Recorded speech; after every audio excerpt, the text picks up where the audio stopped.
Hello friends, I'm Carrie Ann with Salty and Bright, and welcome to another Wisdom Wednesday. Today's verse is from Proverbs chapter 15, verse 1. A soft answer turns away wrath, but grievous words stir up anger.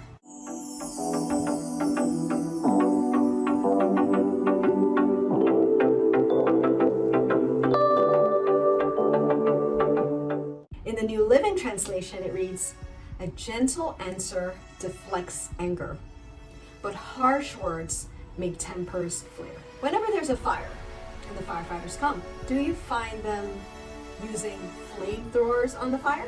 Or are they using fire extinguishers? Or do they hook up a hose to a fire hydrant and douse that flame with water? They don't use flamethrowers, right? Harsh words are like flamethrowers. If you're having a heated discussion, do know that a soft answer will deflect the anger. The wise move to make is not to use words that will press the other person's buttons even more and get them even more angry. The soft answer is the wise route to take. There are so many examples in the Bible when the Pharisees and the scribes wanted to catch Jesus in a trick. They wanted to trap him with his words. And there was one instance where they caught a woman in the very act of adultery. The very act. So the custom of the day was to stone her to death. And they all came with stones.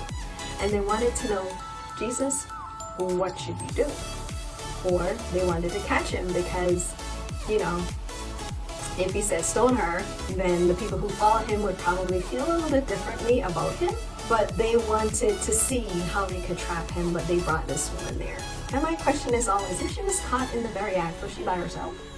Why was she the only one brought to Jesus as being caught in the very act? But anyway, that's a story for another day. And Jesus calmly wrote in the sand. First his statement to them was, "He who is without sin, cast the first stone."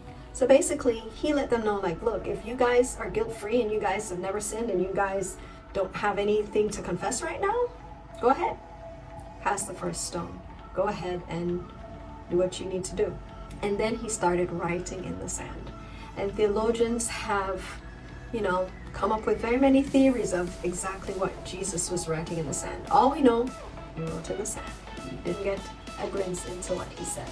Some people think that he was writing the sins of the people that were standing around.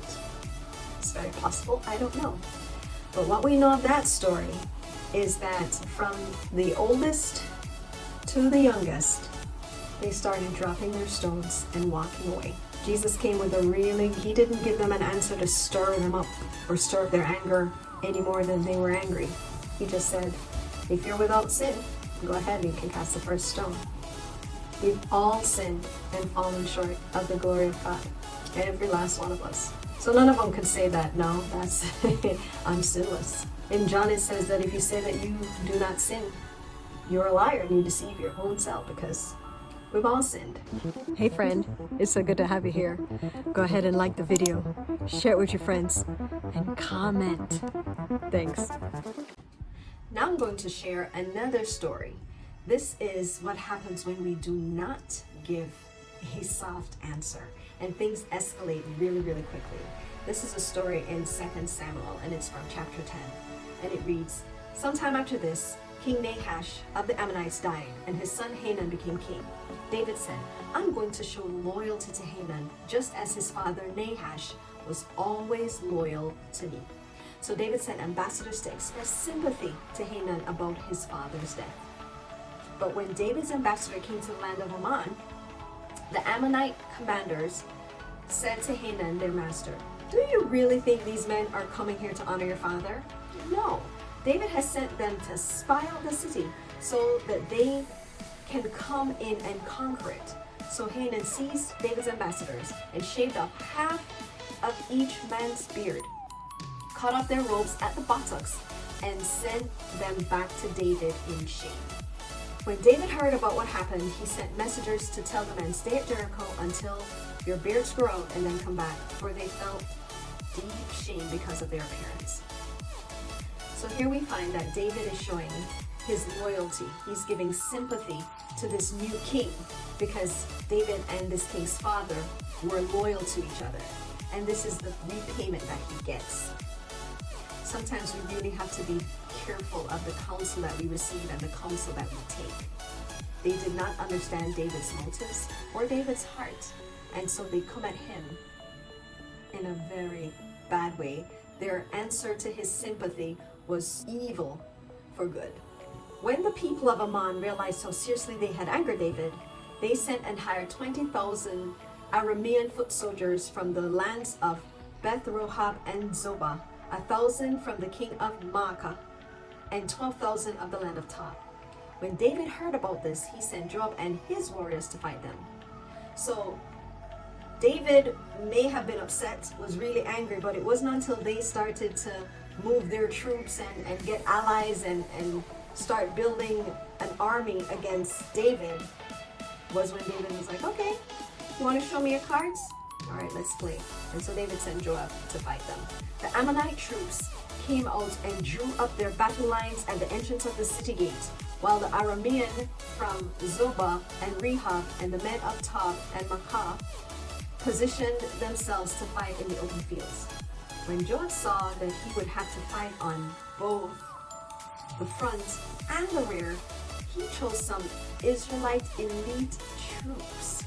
We're talking about the elite troops would be like the Navy SEAL or the Green Beret. I mean, these are the top-notch fighters.